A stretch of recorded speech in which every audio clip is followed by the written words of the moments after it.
Hello everyone, আসসালামু আলাইকুম। আজকের ভিডিওতে আমি দেখাবো ব্রেক অয়েল এবং গিয়ার অয়েল কতদিন পর পর চেঞ্জ করতে হয়। এক ভাই কমেন্টে জানতে চেয়েছেন যে ব্রেক অয়েল এবং গিয়ার অয়েল কতদিন পর চেঞ্জ করতে হয়। তো সেই কমেন্টের উপরে আজকে আমি ভিডিওটা তৈরি করতেছি আপনাদেরকে দেখানোর জন্য। তো প্রথমে আমি আপনাদেরকে দেখাবো যে ব্রেক অয়েল কতদিন পর পর চেঞ্জ করতে হয়। তো অ্যাকচুয়ালি ব্রেক অয়েল কখনো চেঞ্জ করতে হয় না। আপনার ব্রেক অয়েলের যদি পরিমাণ কমে যায় সেক্ষেত্রে আপনি ব্রেক অয়েল পরিমাণ মতো আপনি আবার ব্রেক অয়েলটা ঢালবেন। এটা কখনো চেঞ্জ করতে হয় না। আপনার ব্রেক অয়েল কমে গেলে সেক্ষেত্রে আপনি ঢালতে পারেন। আচ্ছা, এর মধ্যে দেখা যায় যে অনেক সময় যদি আমাদের ব্রেক প্যাড এবং ব্রেক শু যদি ক্ষয় হয়ে যায়, অতিরিক্ত ক্ষয় হয়ে যায়, তাহলে কিন্তু এই ব্রেক অয়েলের পরিমাণটা অনেক কমে যায়। তো অনেক কমে যাওয়ার কারণে কিন্তু দেখা যায় যে আমরা মনে করি যে আমাদের ব্রেক অয়েল মনে হয় কমে গেছে।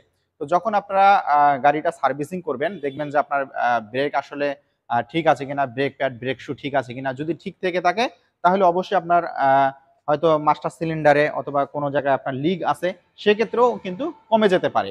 তো যাই হোক, আপনার পরিমাণ আহ, আপনি পরিমাণ মতো নিতে পারবেন, বাট এটা কখনো চেঞ্জ করতে হয় না। ক্লিয়ার? তো এখন আসা যাক গিয়ার অয়েলের বিষয়। তো গিয়ার অয়েলের বিষয়ে এক ভাই আমাকে কিছুদিন আগে কমেন্ট করেছিল যে আমি এর আগে একটা ভিডিও দিয়েছিলাম যে 30 থেকে 35,000 কিলোমিটার গাড়ি চালানোর পরে গিয়ার অয়েল চেঞ্জ করতে হয়। তো সেই ভাই আমাকে কমেন্টে বলছেন যে ভাই, গাড়িতে গাড়ির যে কাগজপাতি যে পেপারস আছে সেটার মধ্যে লেখা হয়তো থাকে যে আপনার 90,000 1,00,000 কিলোমিটার গাড়ি চালানোর পরে গিয়ার অয়েল চেঞ্জ করতে হয়। তো অ্যাকচুয়ালি এই গাড়িটা কিন্তু বাহিরে চলছে, দেশের বাহিরে চলছে। তো দেশের বাহিরে কিন্তু যে রাস্তাগুলো, সেই রাস্তাগুলো কিন্তু জ্যামজট নেই। তো আমাদের বাংলাদেশে বিশেষ করে ঢাকা শহরে আমি বলি, ঢাকা শহরে কিন্তু অনেক জ্যামজট। তো যখন আপনি জ্যামের মধ্যে থাকেন তখন অবশ্যই আপনার গিয়ারে থাকে, আপনি একটু পরপর ব্রেক করতেছেন, একটু পরপর আবার গাড়ি চালাচ্ছেন, এভাবেই কিন্তু আপনার চলে। তো সেটা যদি আপনি হিসাব করতে যান তাহলে আপনার গাড়ির যে গিয়ার আছে সেই গিয়ারে কিন্তু অনেক প্রেশার পড়ে যায়। তো সেক্ষেত্রে আমার মনে হয় আমি যেভাবে কাজটা করি যে 30 থেকে 35,000 কিলোমিটার গাড়ি চালানোর পরেই গিয়ার অয়েল চেঞ্জ করাটাই উত্তম। ক্লিয়ার? এই কাজটা অবশ্যই আপনারা করবেন, কেননা সেই ভাই আমাকে কমেন্ট করে অনেক কিছু বলছেন। তো আমি আসলে এটা তো বাংলাদেশের রাস্তা, এটা তো বাহিরের কোনো রাস্তা না যে সে রাস্তায় আমি অনেক বেশিক্ষণ গাড়ি আর চালাতে হয় না।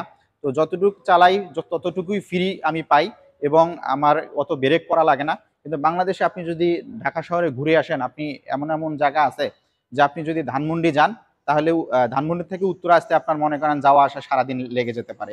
তো সেক্ষেত্রে আপনার গিয়ারে কিন্তু অনেক প্রেশার পড়ে যায়, গিয়ারটা অবশ্যই আপনার ঘুরতেই থাকে, একটু পর পরে ঘুরে একটু পর পরে ব্রেক করেন। তো আশা করি বুঝতে পেরেছেন। যদি ভিডিওটা ভালো লাগে অবশ্যই লাইক কমেন্ট শেয়ার করবেন এবং বন্ধুদের মাঝে ছড়িয়ে দিবেন। আর যারা আমার চ্যানেলটি সাবস্ক্রাইব করেননি তারা অবশ্যই সাবস্ক্রাইব করে নেবেন, আর যারা সাবস্ক্রাইব করছেন তাদেরকে অসংখ্য ধন্যবাদ। আর হ্যাঁ, আপনারা অবশ্যই কমেন্ট করে জানতে পারেন যে কোনো বিষয়, আমি আছি আপনাদের সাথে ইনশাআল্লাহ। আসসালামু আলাইকুম।